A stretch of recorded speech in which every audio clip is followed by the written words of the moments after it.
জীবনে যদি আপনি বন্ধু লাভ করতে চান তাহলে আপনাকে অনেকগুলো কাজ করতে হবে। প্রথমে একজন যোগ্য পাত্র সন্ধান করতে হবে, তারপর তার সাথে সময় কাটাতে হবে, সুখ দুঃখে তার সাথে থাকতে হবে, তবে গিয়ে সে বন্ধু হবে। কিন্তু যদি আপনি শত্রু খুঁজতে চান তাহলে কোথাও যাওয়ার দরকার নেই, কারণ আপনার সবথেকে বড় শত্রু আর কোথাও নেই, আপনারই মনের মধ্যে, আপনার চেতনায় রয়েছে। ক্রোধ, মোহ, লোভ, কাম, মদ, মাৎসর্য। এ এমন 6 সবথেকে বড় শত্রু যা আপনার আগামী 7 জন্ম নষ্ট করে দিতে পারে যদি আপনি এদের না সামলাতে পারেন। এবার এদের সাথে যদি যুদ্ধ করতে হয় তাহলে একটা মহাভারতের মতো দেখুন, যেখানে অর্জুনও আপনি আর কৃষ্ণও সেই আপনি। কারণ এই যুদ্ধ আর অন্য কারোর সাথে নয়, বরং নিজের সাথে। এগুলো অন্তর মনের যুদ্ধ, আর এটা জয় করা যেতে পারে নিয়ন্ত্রণ এবং অনবরত চেষ্টার দ্বারা। তাই এটাই করুন, এই 6 শত্রুকে পরাজিত করুন এবং আমার সাথে ভালোবেসে বলুন, রাধা রাধা। বেশিরভাগ মানুষই এই কথা জানেন যে আমাদের শরীর 5টি তত্ত্ব দ্বারা নির্মিত, যাকে আমরা পঞ্চতত্ত্ব বলি: জল, অগ্নি, বায়ু, ধরিত্রী এবং আকাশ। এবার এই কথা আমরা সকলে জানি, কিন্তু এগুলোর সাথে কিছু গুণ জড়িয়ে রয়েছে যেগুলো আমরা দেখতে পাই না।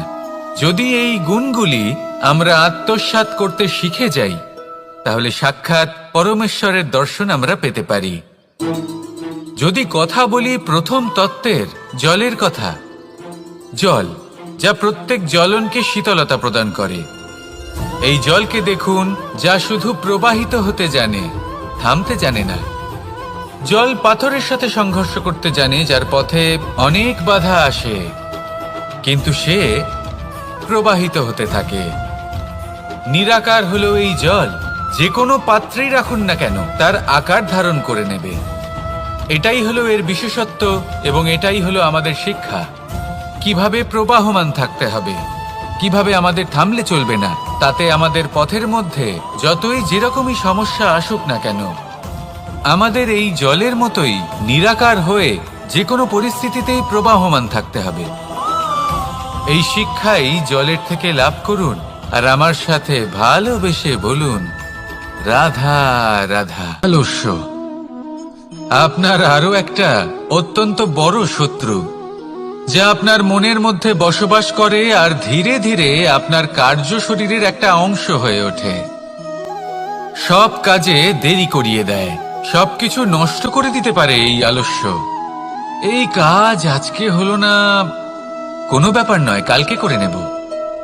প্রকৃতি আমাদের এটা শেখায় না। ভেবে দেখুন, যদি সূর্য এটা ভাবে যে কাল উদিত হব না, কিছুদিন পরে উদয় হব, তাহলে কি হবে? সমগ্র পৃথিবীর বিনাশ হয়ে যাবে, ঠিক কিনা? দেখুন, এই আলস্য নিয়ে খুব সুন্দর একটা কথা আছে, আলস্যস্য কুত বিদ্যা। অর্থাৎ যিনি অলস হয়ে বসে থাকেন তিনি বিদ্যা লাভ করেন না, জ্ঞান লাভ করেন না, আর জ্ঞান না থাকলে তিনি ধন অর্জন করতে পারেন না। তার জীবনে সুখ স্বাচ্ছন্দ্যের অভাব থাকে, বন্ধুর অভাব থাকে। যেখানে সুখ স্বাচ্ছন্দ্য নেই, মিত্র নেই, আপনজন নেই, জ্ঞান নেই, সেখানে আনন্দ কিভাবে বাস করতে পারে? সেই জন্য কথায় আছে, যিনি কর্ম করেন তিনি এই সংসারে যে কোনো সুখ স্বাচ্ছন্দ্য ভোগ করতে পারেন। তাই কর্ম করুন, সময়কে সম্মান করুন, আর এই আলস্যের উপর বিজয় লাভ করুন। আর আমার সাথে ভালোবেসে বলুন, রাধা রাধা। পঞ্চতত্ত্বের মধ্যে দ্বিতীয় তত্ত্ব হল ধরণী, ভূমি, যাকে আমরা ধরণী মাতা বলি। এই ধরণী ধৈর্য ধারণ করে, আর এর ওপরেই আমাদের সমগ্র সংসার নির্ভরশীল। কারণ এই ভূমি সহ্য ক্ষমতা রাখে, এর সহ্য ক্ষমতা হলো অপরিসীম। সন্তান যতই আঘাত প্রদান করুক না কেন, প্রেম পূর্বক সহ্য করে আর তার বদলে অমূল্য রত্ন প্রদান করে। সন্তান যদি হাল চালায় তাহলে তার বদলে তাকে অন্ন প্রদান করে। এটাই হলো ধরনী। এবার এর থেকে আমরা কি শিক্ষা পেতে পারি? এটাই যে কারোর জন্য কিছু করা বা কাউকে কিছু দেওয়া মনে কোনো কামনা ছাড়াই। আর এই কথাটা বুঝে যান, যদি কারোর জন্য কামনা না রেখে বা কোনো পাওয়ার আশা না রেখে কারোর জন্য কিছু করেন বা কারোকে কিছু দেন, যদি এটা আপনি শিখতে পারেন তবে আপনি ভালোবাসতে শিখে গেছেন। আর সেই জন্যই এই ধরিত্রীকে মাতা বলা হয়। কারণ মাতা শুধু উনি নন যিনি গর্ভে সন্তানকে ধারণ করেন, মাতা তো উনিও যিনি জীবন বাঁচতে শেখান, যিনি জীবন বাঁচার উদাহরণ প্রদান করেন। তাহলে ধরনীর থেকে এই নিঃস্বার্থ ভাব শিখুন, নিঃস্বার্থ ভালোবাসা শিখুন, আর এই ভালোবাসার সাথেই বলুন রাধা রাধা। বায়ু পঞ্চতত্ত্বের মধ্যে তৃতীয় তত্ত্ব। কেউ একে সমীর বলে, আবার কেউ একে পবন বলে। প্রথম কথা হলো এটাই যে এই বায়ু আমাদের জীবন দান করে প্রতিদিন, প্রত্যেক মুহূর্তে। এই বায়ুর কারণেই আমরা নিঃশ্বাস নিতে পারি, জীবিত থাকতে পারি। এই বায়ুই হলো সেই যা সকল মেঘেদের একত্রিত করে একটি স্থানে আর বর্ষা ঘটায়। আর এই বর্ষার কারণেই এই ধরিত্রীতে অন্ন উৎপন্ন হয়। এই বায়ুকে দেখুন, কখনো এতটা সৌম্য যে আপনার কোনোই তফাৎ বোধ হয় না, আর কখনো কখনো এমন রূপ ধারণ করে ফেলে যে অনেক বড় বড় পর্বতের আকার পর্যন্ত বদলে ফেলে। এটাই হলো বায়ুর বিশেষত্ব। বায়ু শেখায় যে সময়ের সাথে সাথে বইতে থাকো, সকলকে জীবন দান করো, সকলকে সাহায্য করো, কিন্তু যখন বিপদ সামনে আসবে তখন দৃঢ় হয়ে সম্মুখীন হও। বাধা অনুযায়ী নিজেকে গড়ে নিতে হবে, আর কখন কতটা কঠোর হতে হবে আর কখন কতটা সৌম্য হতে হবে এটা বায়ুকে দেখে শিখুন, আর আমার সাথে ভালোবেসে বলুন রাধা রাধা। অগ্নি চতুর্থ তত্ত্ব, সব থেকে বেশি গুরুত্বপূর্ণ কিন্তু তার থেকেও বেশি ভয়াবহ। কখনো অগ্নিকে নিয়ন্ত্রিত রূপে উনুনে জ্বলতে দেখেছেন? এই অগ্নি আমাদের খাবার বানাতে সাহায্য করে, যা আমাদের শক্তি প্রদান করে। কিন্তু এই অগ্নি যখন বিচলিত হয়ে, অনিয়ন্ত্রিত হয়ে কোন বনের আগুন হয়ে ওঠে, তখন মহা বিনাশ ঘটে যায়। আপনারই অন্তরের ঊর্জা হলো এই অগ্নি। এটা আপনার শক্তিও, আপনার ক্রোধ। একে ব্যবহার কিভাবে করবেন তা আপনারই হাতে। যদি কোনো ব্যক্তি নিজের অন্তরের এই ঊর্জাকে ব্যবহার করেন শক্তির রূপে, তাহলে সে বিকাশ ঘটাতে পারে, নির্মাণ ঘটাতে পারে। কিন্তু যদি কোনো ব্যক্তি তার অন্তরের ঊর্জাকে বিধ্বংসী অস্ত্র বানিয়ে ফেলেন, তাহলে নিশ্চিত রূপে মহা বিনাশ ঘটতে পারে, যাতে বিনাশ তারও অবশ্যই হবে। অনেক বছর পূর্বে এমনই এক আগুনের দ্বারা এই সুন্দর পৃথিবীর নির্মাণ হয়েছিল, আর অনেক বছর পূর্বে এমন এক আগুনেই সমস্ত জীব এবং সংসার বিলুপ্ত হয়ে গেছিল। এবার আপনি আপনার অন্তরের ঊর্জা দ্বারা বিনাশ ঘটাতে চান নাকি নির্মাণ ঘটাতে চান, সেই সিদ্ধান্ত আপনারই। আসুন আমার সাথে ভালোবেসে বলুন রাধা রাধা। পঞ্চম তত্ত্ব, আকাশ নব ব্যোম। আসলে কোনো ভ্রম নাকি সত্য? ভ্রম তো হতে পারে না, কারণ ভ্রমের মধ্যে কেউ বাঁচতেই পারে না। আর যদি সত্য হয় তাহলে এতটাই বিশাল যে আমাদের চোখের থেকে, আমাদের ইন্দ্রিয়ের থেকে, আমাদের মস্তিষ্কের থেকে, আমাদের চিন্তা ভাবনার থেকেও অনেক ঊর্ধ্বে, যাকে আমরা বুঝতেই পারি না। এটা যতটাই বিশাল আকার ঠিক ততটাই সরল।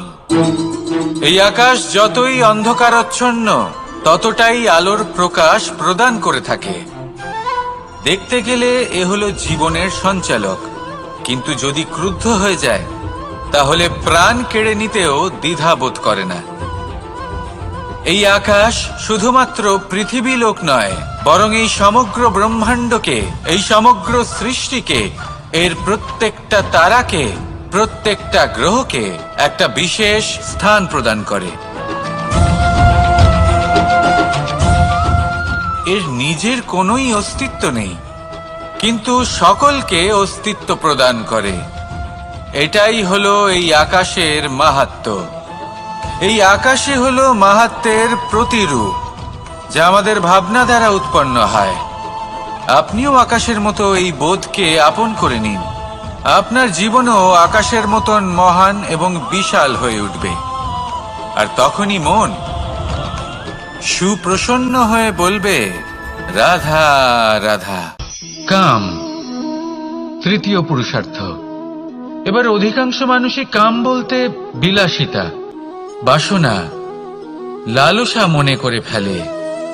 আসলে এমন কিছুই নয়। কামের বাস্তবিক অর্থ কি? কামের বাস্তবিক অর্থ হল কামনা। প্রতিটা ব্যক্তি, প্রতিটা মানুষ, প্রতিটা জীব এই সংসারে কোনো না কোনো বিশেষ কারণে আসে।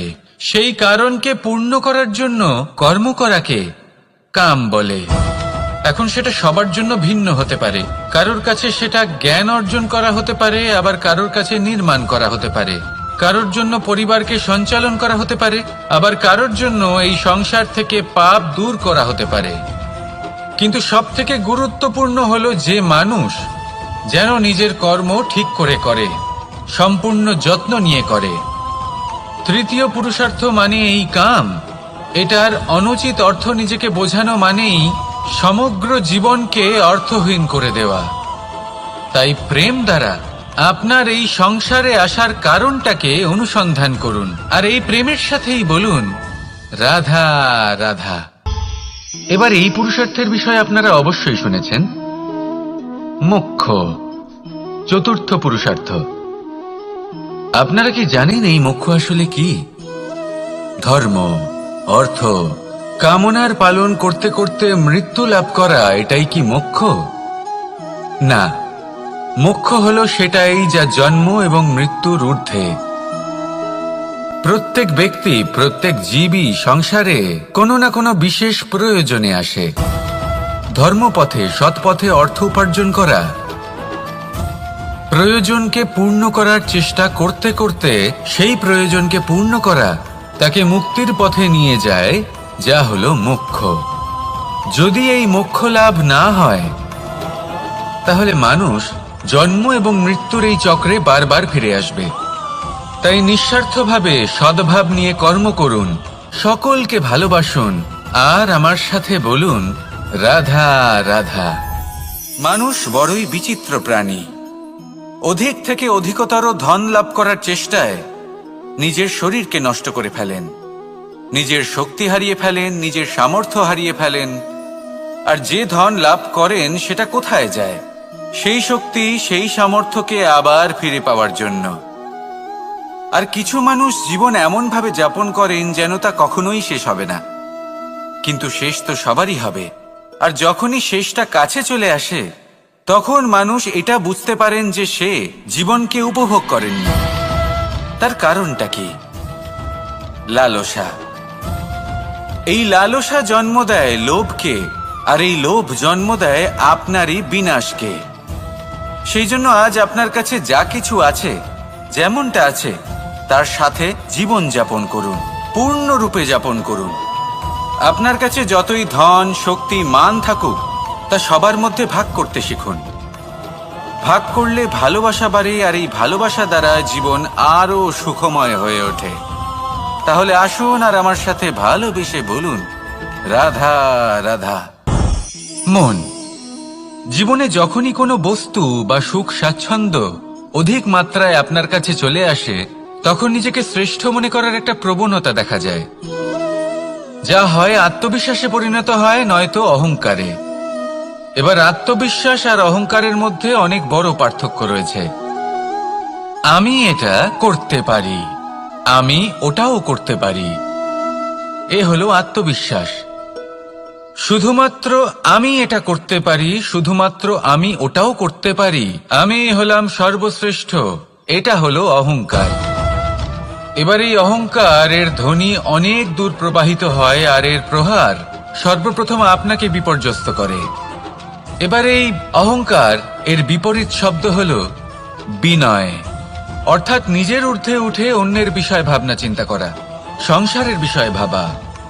এই বিনয়ী হবার চেষ্টা করুন, একের থেকে অনেক হওয়ার চেষ্টা করুন এবং একসাথে থাকার চেষ্টা করুন। নিশ্চিত রূপেই আপনি বিকাশের কারণ হবেন। মত্ততা থেকে নিজেকে দূরে রাখুন, অহংকার থেকে নিজেকে দূরে রাখুন। এই মন প্রসন্ন হয়ে বলবে, রাধা রাধা।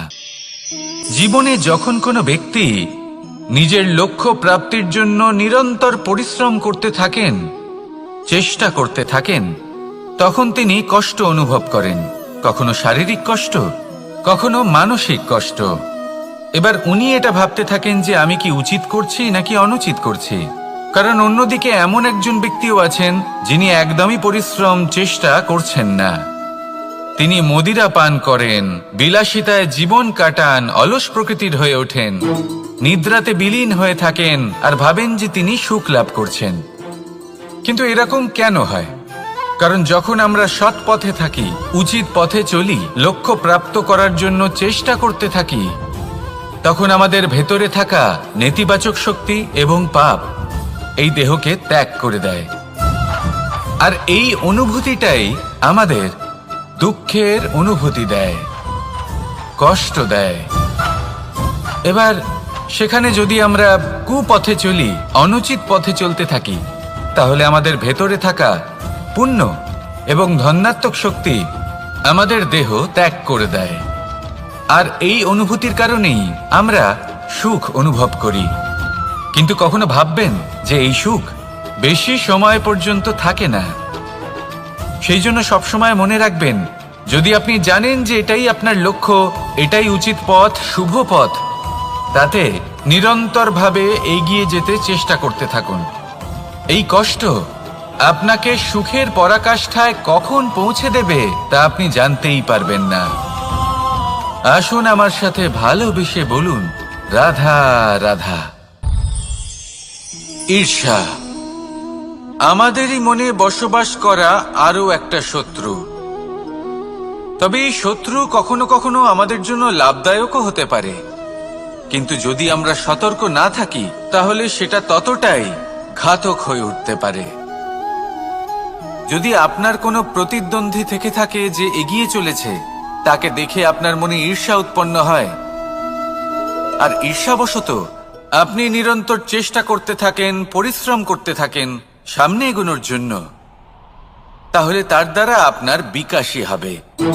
কিন্তু যদি আপনি নিজের বিরোধীকে শেষ করতে দেওয়ার জন্য অগ্রসর হন, তাকে বিনাশ করার জন্য অগ্রসর হন, তাহলে এই ঈর্ষা প্রথমে আপনার বিনাশ অবশ্যই করবে। একটা কথা আছে, এটা পশু প্রবৃত্তি, আপনি শুধুই নিজের বিকাশের কথা ভাববেন। তিনিই হলেন প্রকৃত মানুষ, যিনি অন্য মানুষের জন্য প্রাণও দিতে পারেন। এই ঈর্ষা যদি আপনাকে বিকাশের পথে নিয়ে যেতে পারে তাহলে খুবই ভালো। যদি আপনাকে অন্য কাউকে বিনাশ করে দেওয়ার পথে অগ্রসর করে, তাহলে তার থেকে দূরে থাকাই ভালো। যেমন ধরুন, আপনার কাছে একটা সূচ আছে, যার দ্বারা আপনি ছেঁড়া কাপড়ও সেলাই করতে পারবেন বা অন্য কারোর পাত্রে ছিদ্রও করে দিতে পারবেন। আপনি কি চাইবেন, নিজের বিকাশ নাকি অন্য কারোর বিনাশ? সিদ্ধান্ত আপনারই। আসুন আর আমার সাথে ভালোবেসে বলুন, রাধা রাধা। বিষ এবং অমৃত, এর ভিত্তিতেই সংসার চক্র চলতে থাকে।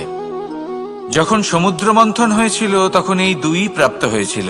প্রথমে বিষ পাওয়া গেল, তারপর অমৃত। জীবন মন্থন করলেও এগুলো লাভ করা যায়। এবার এই যে বিষ, তা হলো অমৃতের থেকে অনেক বেশি শক্তিশালী এবং সেই জন্যই অনেক বেশি ঘাতকও। এবার বোঝার চেষ্টা করি এই বিষ আসলে কি। যে কোনো বস্তু বা কোনো ভাব যদি মাত্রার থেকে বেশি পরিমাণে আপনার কাছে থাকে, প্রয়োজনের থেকে বেশি আপনার কাছে থাকে, তাহলে সেটা আপনার কাছে বিষ সমান হতে পারে।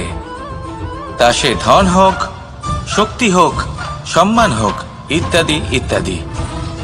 যদি আপনার কাছে এমন কিছু থেকে থাকে যা মাত্রার থেকে বেশি পরিমাণে আপনার কাছে আছে, তাহলে তাকে ভাগ করতে শিখুন। যদি আপনি ভাগ করতে শিখে যান, তাহলে এই বিষই আপনার জন্য অমৃতে পরিণত হবে, আর তাদের কাছেও অমৃত সমান হয়ে উঠবে যাদের এই সাহায্যের প্রয়োজন। তাহলে ভাগ করে নিতে শিখুন আর আমার সাথে ভালোবেসে বলুন, রাধা রাধা।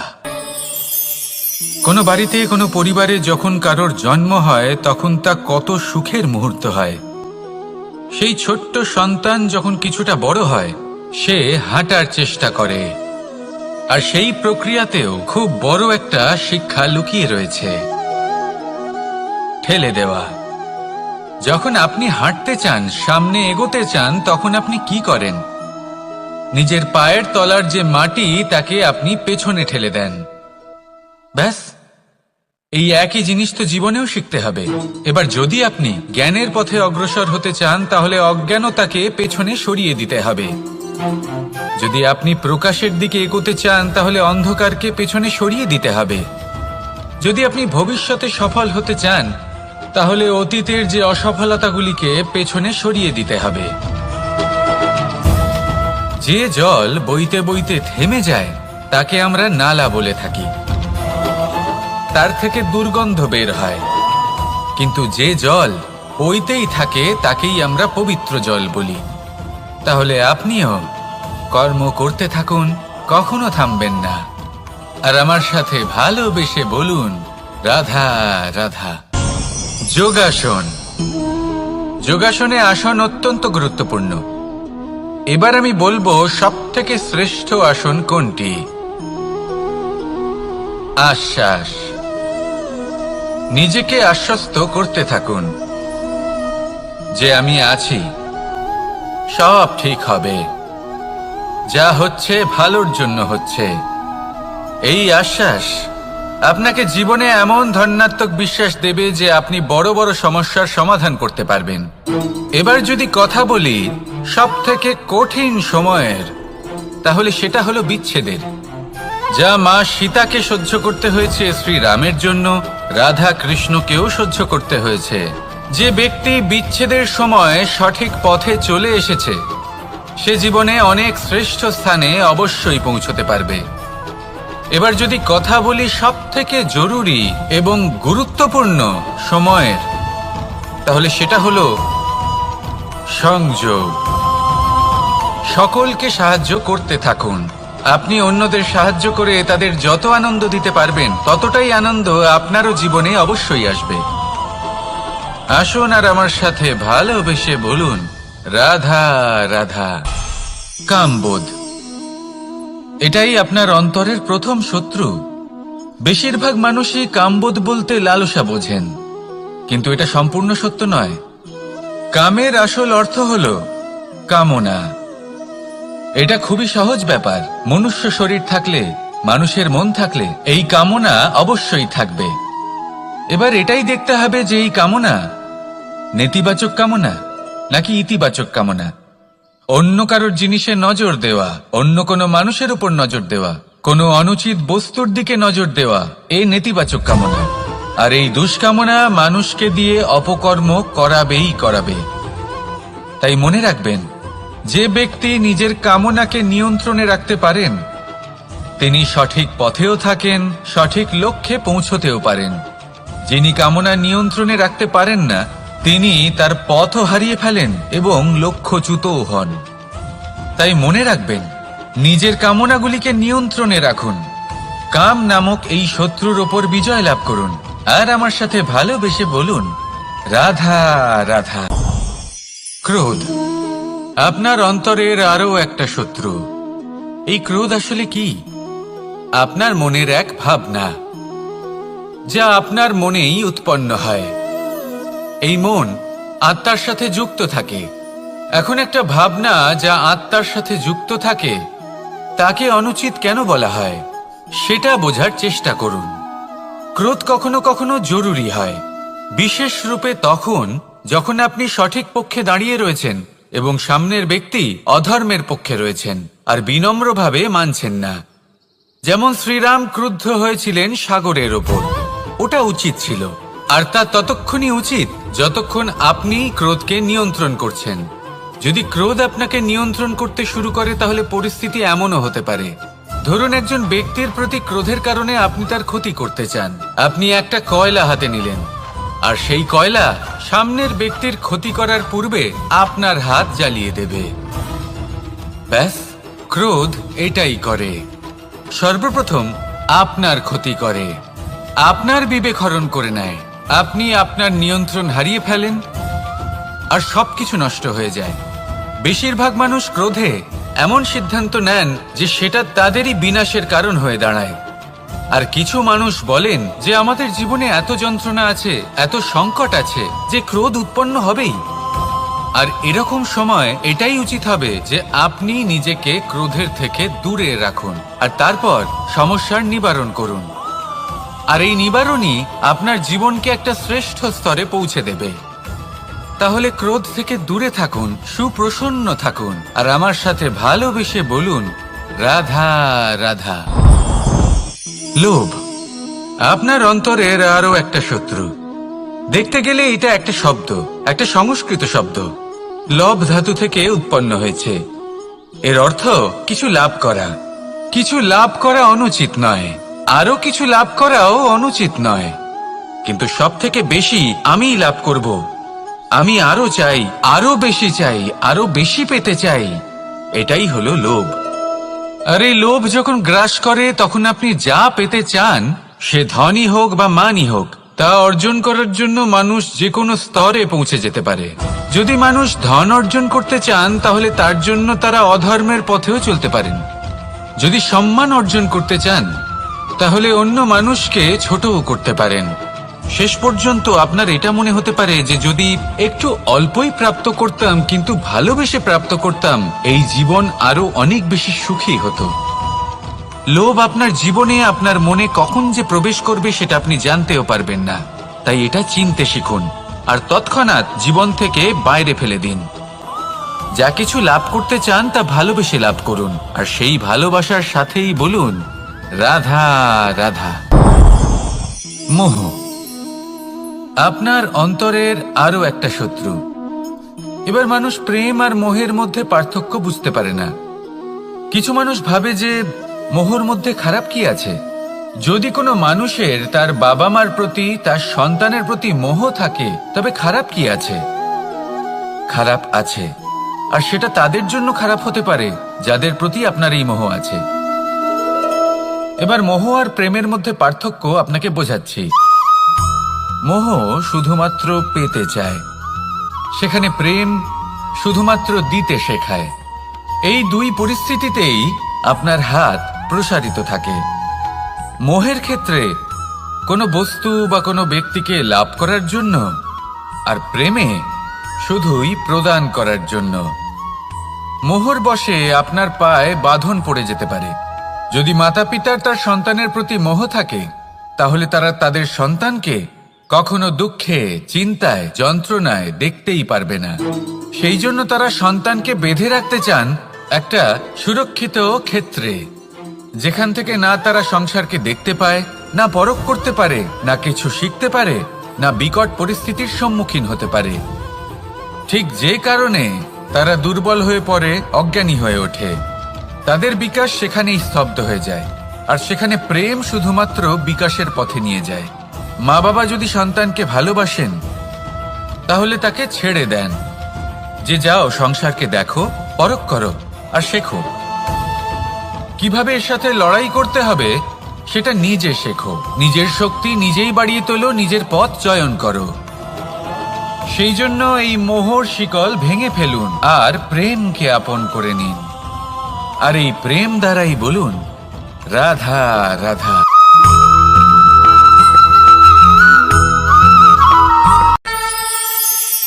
একবার একটা শেয়াল বনে বিচরণ করছিল। ও একটা ছোট্ট শাবক দেখতে পেল। ও ভাবলো, আজ একেই আমি খাবার হিসেবে গ্রহণ করব। আশেপাশে দেখলো কেউ দেখছে না, তো কেউ ছিল না, আর সেই শাবকের ওপর আক্রমণ করলো। যা হলো একটা ঘোর অপরাধ।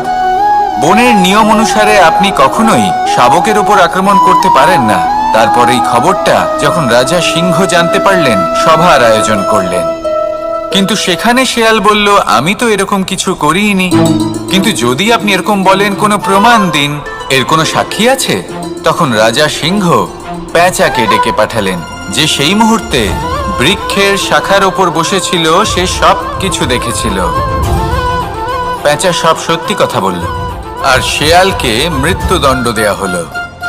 এবার এই কাহিনী আমি আপনাকে কেন শোনালাম? কারণ মানুষও কখনো কখনো এরকম কর্ম করেন যা শিয়াল করেছে। এটা ভাবেন কেউ দেখছে না, যখন আমি অনুচিত কর্ম করতেই পারি। কিন্তু না, আপনি যাই করুন না কেন, কেউ না কেউ অবশ্যই তা দেখছে। কোনো ব্যক্তি না হলেও কোনো প্রাণী, না হলে কোনো যক্ষ বা দেব বা প্রেত। যদি এনারা কেউ না দেখেন, তাহলে ধরিত্রী মাতা দেখেন, যেখানে দাঁড়িয়ে আপনি সেই কর্ম করছেন, তাই না? তাই একটা কথা সবসময় মনে রাখবেন, কে দেখছেন কে দেখছেন না সেই বিষয়ে ভাবা ছেড়ে দিন। এটা খুব সহজ কথা। আপনি যদি উচিত কর্ম করেন, উচিত ফল পাবেন। যদি অনুচিত কর্ম করেন, তাহলে আপনি অনুচিত ফল অবশ্যই পাবেন। সেই জন্য উচিত পথে চলতে থাকুন, উচিত কর্ম করতে থাকুন, আর আমার সাথে ভালোবেসে বলুন, রাধা রাধা।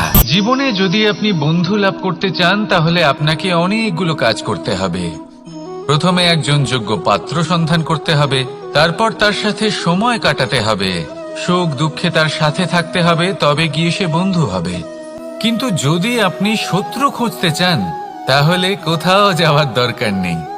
কারণ আপনার সব থেকে বড় শত্রু আর কোথাও নেই, আপনারই মনের মধ্যে, আপনার চেতনায় রয়েছে।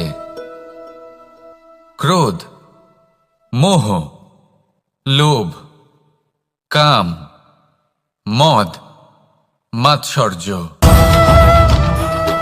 এ এমন 6 সব থেকে বড় শত্রু যা আপনার আগামী 7 জন্ম নষ্ট করে দিতে পারে, যদি আপনি এদের না সামলাতে পারেন। এবার এদের সাথে যদি যুদ্ধ করতে হয়, তাহলে একটা মহাভারতের মতো দেখুন, যেখানে অর্জুনও আপনি আর কৃষ্ণও সেই আপনি। কারণ এই যুদ্ধ আর অন্য কারোর সাথে নয়, বরং নিজের সাথে। এগুলো অন্তর মনের যুদ্ধ, আর এটা জয় করা যেতে পারে নিয়ন্ত্রণ এবং অনবরত চেষ্টার দ্বারা। তাই এটাই করুন, এই 6 শত্রুকে পরাজিত করুন এবং আমার সাথে ভালোবেসে বলুন, রাধা রাধা। বেশিরভাগ মানুষই এই কথা জানেন যে আমাদের শরীর 5টি তত্ত্ব দ্বারা নির্মিত, যাকে আমরা পঞ্চতত্ত্ব বলি: জল, অগ্নি, বায়ু, ধরিত্রী এবং আকাশ। এবার এই কথা আমরা সকলে জানি, কিন্তু এগুলোর সাথে কিছু গুণ জড়িয়ে রয়েছে যেগুলো আমরা দেখতে পাই না। যদি এই গুণগুলি আমরা আত্মসাৎ করতে শিখে যাই, তাহলে সাক্ষাৎ পরমেশ্বরের দর্শন আমরা পেতে পারি। যদি কথা বলি প্রথম তত্ত্বের, জলের কথা, জল যা প্রত্যেক জ্বলনকে শীতলতা প্রদান করে। এই জলকে দেখুন, যা শুধু প্রবাহিত হতে জানে, থামতে জানে না। জল পাথরের সাথে সংঘর্ষ করতে জানে, যার পথে অনেক বাধা আসে, কিন্তু সে প্রবাহিত হতে থাকে। নিরাকার হলো এই জল, যে কোনো পাত্রেই রাখুন না কেন, তার আকার ধারণ করে নেবে। এটাই হলো এর বিশেষত্ব, এবং এটাই হলো আমাদের শিক্ষা। কিভাবে প্রবাহমান থাকতে হবে, কিভাবে আমাদের থামলে চলবে না, তাতে আমাদের পথের মধ্যে যতই যেরকমই সমস্যা আসুক না কেন, আমাদের এই জলের মতোই নিরাকার হয়ে যে কোনো পরিস্থিতিতেই প্রবাহমান থাকতে হবে। এই শিক্ষাই জলের থেকে লাভ করুন, আর আমার সাথে ভালোবেসে বলুন, রাধা রাধা। আলস্য আপনার আরো একটা অত্যন্ত বড় শত্রু, যা আপনার মনের মধ্যে বসবাস করে আর ধীরে ধীরে আপনার কার্য শরীরের একটা অংশ হয়ে ওঠে। সব কাজে দেরি করিয়ে দেয়, সবকিছু নষ্ট করে দিতে পারে এই আলস্য। এই কাজ আজকে হলো না, কোনো ব্যাপার নয়, কালকে করে নেব। প্রকৃতি আমাদের এটা শেখায় না। ভেবে দেখুন, যদি সূর্য এটা ভাবে যে কাল উদিত হব না, কিছুদিন পরে উদয় হব, তাহলে কি হবে? সমগ্র পৃথিবীর বিনাশ হয়ে যাবে, ঠিক কি না? দেখুন, এই আলস্য নিয়ে খুব সুন্দর একটা কথা আছে, আলস্যস্য কুত বিদ্যা। অর্থাৎ যিনি অলস হয়ে বসে থাকেন তিনি বিদ্যা লাভ করেন না, জ্ঞান লাভ করেন না, আর জ্ঞান না থাকলে তিনি ধন অর্জন করতে পারেন না। তার জীবনে সুখ স্বাচ্ছন্দ্যের অভাব থাকে, বন্ধুর অভাব থাকে। যেখানে সুখ স্বাচ্ছন্দ্য নেই, মিত্র নেই, আপনজন নেই, জ্ঞান নেই, সেখানে আনন্দ কিভাবে বাস করতে পারে? সেই জন্য কথায় আছে, যিনি কর্ম করেন তিনি এই সংসারে যে কোনো সুখ স্বাচ্ছন্দ্য ভোগ করতে পারেন। তাই কর্ম করুন, সময়কে সম্মান করুন, আর এই আলস্যের উপর বিজয় লাভ করুন। আর আমার সাথে ভালোবেসে বলুন, রাধা রাধা। পঞ্চতত্ত্বের মধ্যে দ্বিতীয় তত্ত্ব হল ধরণী, ভূমি, যাকে আমরা ধরণী মাতা বলি। এই ধরণী ধৈর্য ধারণ করে, আর এর ওপরেই আমাদের সমগ্র সংসার নির্ভরশীল। কারণ এই ভূমি সহ্য ক্ষমতা রাখে, এর সহ্য ক্ষমতা হল অপরিসীম। সন্তান যতই আঘাত প্রদান করুক না কেন, প্রেম পূর্বক সহ্য করে, আর তার বদলে অমূল্য রত্ন প্রদান করে। সন্তান যদি হাল চালায়, তাহলে তার বদলে তাকে অন্ন প্রদান করে। এটাই হলো ধরণী। এবার এর থেকে আমরা কি শিক্ষা পেতে পারি? এটাই যে কারোর জন্য কিছু করা বা কাউকে কিছু দেওয়া মনে কোনো কামনা ছাড়াই। আর এই কথাটা বুঝে যান, যদি কারোর জন্য কামনা না রেখে বা কোনো পাওয়ার আশা না রেখে কারোর জন্য কিছু করেন বা কারোকে কিছু দেন, যদি এটা আপনি শিখতে পারেন, তবে আপনি ভালোবাসতে শিখে গেছেন। আর সেই জন্যই এই ধরিত্রীকে মাতা বলা হয়। কারণ মাতা শুধু উনি নন যিনি গর্ভে সন্তানকে ধারণ করেন, মাতা তো উনিও যিনি জীবন বাঁচতে শেখান, যিনি জীবন বাঁচার উদাহরণ প্রদান করেন। তাহলে ধরণীর থেকে এই নিঃস্বার্থ ভাব শিখুন, নিঃস্বার্থ ভালোবাসা শিখুন, আর এই ভালোবাসার সাথেই বলুন, রাধা রাধা। বায়ু পঞ্চতত্ত্বের মধ্যে তৃতীয় তত্ত্ব। কেউ একে সমীর বলে, আবার কেউ একে পবন বলে। প্রথম কথা হলো এটাই যে এই বায়ু আমাদের জীবন দান করে প্রতিদিন, প্রত্যেক মুহূর্তে। এই বায়ুর কারণেই আমরা নিঃশ্বাস নিতে পারি, জীবিত থাকতে পারি। এই বায়ুই হলো সেই যা সকল মেঘেদের একত্রিত করে একটি স্থানে আর বর্ষা ঘটায়। আর এই বর্ষার কারণেই এই ধরিত্রীতে অন্ন উৎপন্ন হয়।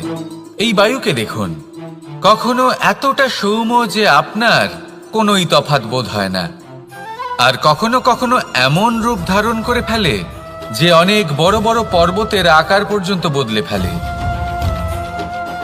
এটাই হলো বায়ুর বিশেষত্ব। বায়ু শেখায় যে সময়ের সাথে সাথে বইতে থাকো, সকলকে জীবন দান করো, সকলকে সাহায্য করো, কিন্তু যখন বিপদ সামনে আসবে তখন দৃঢ় হয়ে সম্মুখীন হও। বাধা অনুযায়ী নিজেকে গড়ে নিতে হবে, আর কখন কতটা কঠোর হতে হবে আর কখন কতটা সৌম্য হতে হবে, এটা বায়ুকে দেখে শিখুন। আর আমার সাথে ভালোবেসে বলুন, রাধা রাধা। অগ্নি চতুর্থ তত্ত্ব, সব থেকে বেশি গুরুত্বপূর্ণ কিন্তু তার থেকেও বেশি ভয়াবহ। কখনো অগ্নিকে নিয়ন্ত্রিত রূপে উনুনে জ্বলতে দেখেছেন? এই অগ্নি আমাদের খাবার বানাতে সাহায্য করে, যা আমাদের শক্তি প্রদান করে। কিন্তু এই অগ্নি যখন বিচলিত হয়ে, অনিয়ন্ত্রিত হয়ে কোনো বনের আগুন হয়ে ওঠে, তখন মহা বিনাশ ঘটে যায়। আপনারই অন্তরের ঊর্জা হলো এই অগ্নি। এটা আপনার শক্তিও, আপনার ক্রোধ। একে ব্যবহার কিভাবে করবেন তা আপনারই হাতে। যদি কোনো ব্যক্তি নিজের অন্তরের এই ঊর্জাকে ব্যবহার করেন শক্তির রূপে, তাহলে সে বিকাশ ঘটাতে পারে, নির্মাণ ঘটাতে পারে। কিন্তু যদি কোনো ব্যক্তি তার অন্তরের ঊর্জাকে বিধ্বংসী অস্ত্র বানিয়ে ফেলেন, তাহলে নিশ্চিত রূপে মহা বিনাশ ঘটতে পারে, যাতে বিনাশ তারও অবশ্যই হবে। অনেক বছর পূর্বে এমনই এক আগুনের দ্বারা এই সুন্দর পৃথিবীর নির্মাণ হয়েছিল, আর অনেক বছর পূর্বে এমন এক আগুনেই সমস্ত জীব এবং সংসার বিলুপ্ত হয়ে গেছিল। এবার আপনি আপনার অন্তরের ঊর্জা দ্বারা বিনাশ ঘটাতে চান নাকি নির্মাণ ঘটাতে চান, সেই সিদ্ধান্ত আপনারই। আসুন আমার সাথে ভালোবেসে বলুন, রাধা রাধা।